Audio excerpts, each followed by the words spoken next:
अस्सलाम वालेकुम। उम्मीद करता हूँ कि आप बिल्कुल खैर आफ़ियत से होंगे, आपके रोज़े अच्छे गुज़र रहे होंगे और आपके जितने भी अज़ीज़ व अक़ारिब हैं सब बख़ैर आफ़ियत होंगे। सुबह जब मैं मरियम को स्कूल छोड़ने गया, उनको जब स्कूल पर मैंने ड्रॉप किया, वापस जब आ रहा था तो कोई ख़ातून अपने बच्चे से कह रही थी कि यहाँ पर आइए या चलिए, ठीक है?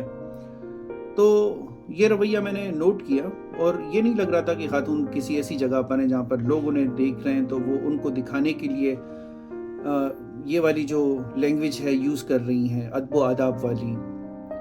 ऐसा नहीं लगा, हरगिज़ नहीं लगा, वरना बॉडी लैंग्वेज से ही आपको आइडिया हो जाता है। अच्छा जी, तो इसमें अच्छी बात ये है कि अब ये जब बच्चा बड़ा होगा तो ये भी दूसरों को आइएगा कहेगा या आएँ, बैठें, जाएँ, जो अदब से यूज़ किए जाते हैं, उर्दू ज़बान में बड़ा अदब है, बड़ी तमीज़ है, ये ज़बान की खूबसूरती है।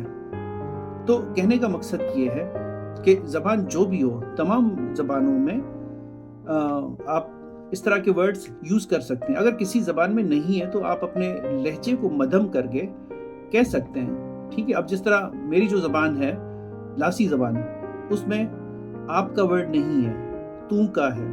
छोटे को भी तू कहेंगे, बड़े को भी तू कहेंगे, ठीक है? आजकल कुछ जदीद लोगों ने तू को अमी किया हुआ है।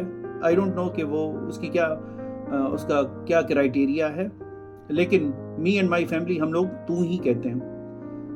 तो वो जो तू वर्ड है, उसको भी हम थोड़ा सा मध्यम तरीके से कह सकते हैं। अच्छा जी, तो कहने का मकसद ये है कि बच्चे वालिदैन से सीखते हैं और यही सीखना उम्र भर का उनके लिए रहता है और ये इनकी स्किल्स बन जाती हैं। अब ये वाला बच्चा जिसकी मैंने सुबह स्कूल वाली मिसाल दी थी, ये बड़ा होकर तू आ, तू जा, ठीक है? ये इस तरह नहीं कहेगा, या बैठी या पकड़ी या आई, ठीक है?